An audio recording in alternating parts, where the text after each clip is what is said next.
30일 아주경제 뉴스 브리핑을 시작하겠습니다. 먼저 전날 증시 상황을 살펴보겠습니다. 9일 코스피와 코스닥 지수는 모두 오름세로 장을 마쳤습니다. 외국인과 기관의 매수세에 동반 상승한 것인데요. 삼성그룹의 180조 원 신규 투자 소식에 코스닥 시장의 바이오 종목이 지수 상승을 이끌었다는 분석입니다.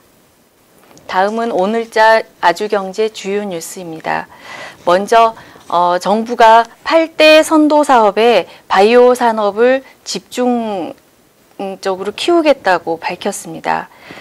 우선 내년에 바이오 산업이 포함된 혁신성장 8대 선도 사업에 올해 3조 원보다 더 늘어난 5조 원을 투입하고 규제 혁신에도 속도전에 나서겠다는 계획을 내놨는데요. 특히 바이오 산업과 원격 의료, 그다음에 의료보험 분야의 규제 혁신을 최우선 과제로 삼겠다는 계획을 내놨습니다. 김동연 경제부총리 겸 기획재정부 장관은 9일 기자들과 만나서 이 같은 계획을 밝혔는데요. 특히 김동연 부총리가 지난 6일 삼성을 방문해서 이재용 부회장과 간담회를 가졌습니다. 이 자리에서 이 혁신성장 8대 선도 사업에 바이오 산업이 포함시키겠다. 그리고 특히 이 계획이 이재용 부회장의 건의가 있었다는 내용도 좀 언급하면서 주목을 더 받고 있는데요. 특히 이 김 부총리는 첨단 바이오 복합단지에 인력 양성센터를 마련해서 바이오 인력의 핵심 인력을 양성할 계획이다. 그리고 특히 삼성이 제기한 바이오 산업의 세금 문제도 검토하겠다. 이런 내용을 좀 밝혔습니다.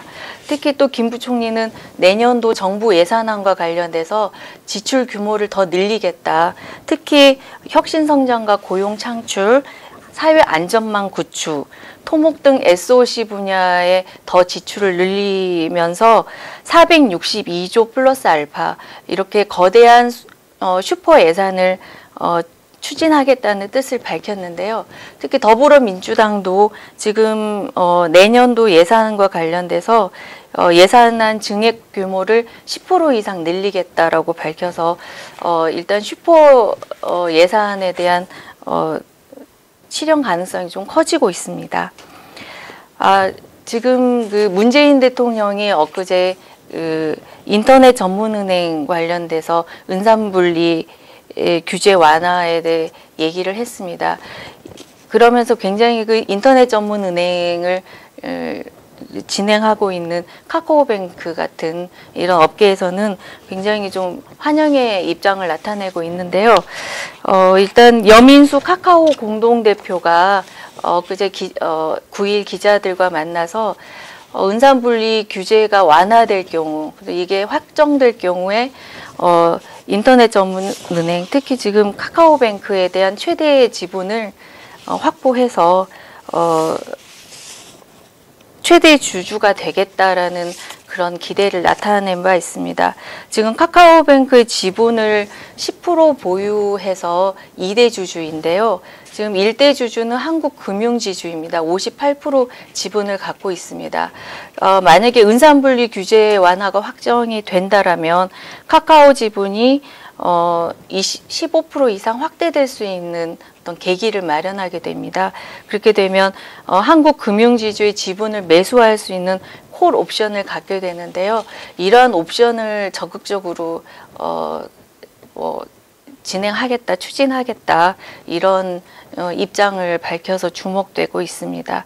그리고 특히 국회에서 지금 계류 중인 인터넷 전문은행의 특례법 법안이 통과되기를 은근히 기대하는 눈치도 있었습니다. 지금 여야 정의당을 뺀 여야 대표들이 인선분리 규제 완화와 관련된 법안에 적극적으로 통과시키겠다는 의지가 있는 만큼 실현 가능성이 커 보입니다. 자, 네 번째 남북 고위급 회담이 13일 날 판문점 북측 통일각에서 열립니다.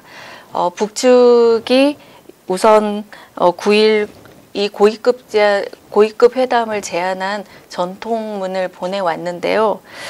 일단 북측이 먼저 회담을 제안해 온 것은 이번이 처음입니다. 굉장히 이례적입니다.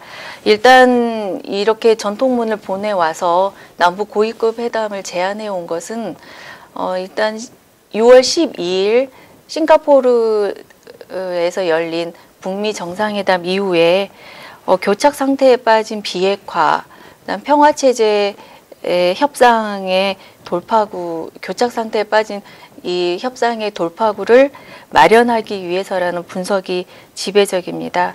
우선 통일부는 이번 고위급 회담에서 남북 정상회담 개최를 위한 필요한 사항을 심도 깊게 논의하겠다고 밝혔습니다. 또한 판문점 선언 이행 문제, 그다음 항구적 한반도 평화체제 구축을 위한 다양한 논의들을 하겠다는 의지를 밝혔는데요. 일단 판문점 선언에는 올가을 평양에서 남북 정상회담을 열겠다고 돼 있습니다. 그동안 이 가을이라고 한다면 9월부터 11월 이 기간 동안에 개최될 것으로 대부분 예상을 했는데요. 이번 남북 고위급 회담을 통해서 남북 정상회담이 조기에 더 앞당겨 개최되는 거 아니냐라는 관측이 좀 나오고 있습니다. 특히 8월 말 9월 초까지 좀 얘기가 나오고 있는데요. 장소 역시 평양이 아니라 판문점 또는 다른 제3의 장소가 될 거라는 얘기도 있습니다. 일단 8월 말 9월 초로 이 남북 정상회담이 빨리 열릴 것이라는 예상을 하는 이유는 일단 그 9월 중하순경 전 세계의 정상이 모이는 유엔 총회가 잡혔기 때문입니다. 당초 남북 정상은 판문점 선언을 통해서 연내 종전 선언을 목표로 하겠다는 의지를 밝힌 바 있습니다. 일단 지금 이 비핵화 협상이 교착 상태에 빠진 만큼 종전 선언도 사실 좀 불투명해지고 있는 상황인데요. 이 남북 정상회담을 9월 중하순 유엔 총회 이전에 빨리 개최해서 이 부분을 돌파하고 종전 선언을 적어도 연내 또 빠르면 9월 이 유엔 총회 기간에 하겠다는 의지를 가질 가능성이 있습니다. 그래서 일단 이 문재인 대통령과 김정은 북한 국무위원장이 9월 중순경 열리는 러시아 동반경제 포럼에 모두 초청을 받은 상태지만 참석하지 않을 것이라는 관측이 더 지배적입니다. 유엔 총회에 더 집중하기 위해서라는 관측도 나오긴 하는데요. 일단 오늘 13일 판문점에서 열리는 남북 고위급 회담에서 남북 정상회담의 구체적인 시기, 장소가 결정될지 합의될지 주목되고 있습니다. 다음 뉴스입니다. 삼성전자가 갤럭시 노트 9을 뉴욕에서 최초로 공개했습니다. 현지 시간으로 9일인데요. 뉴욕에서 이 전 세계가 고대해 왔던 스마트폰 진화의 결정제로 주목받고 있는 갤럭시 노트 9을 최초로 공개했습니다. 이 갤럭시 노트 시리즈의 가장 상징이라고 할 수 있는 게 S펜이죠. 이 S펜 기능이 굉장히 업그레이드 돼 있고 또 이 화면과 배터리 용량이 기존보다 굉장히 커져서 사용자들이 원하고 필요한 기능을 모두 다 갖췄다라는 평가를 받고 있다고 합니다. 이 갤럭시 노트 9이 업계의 지각 변동을 다시금 가져올지 또 정말 이 큰 태풍을 몰고 올지 주목됩니다. 이상입니다. 감사합니다.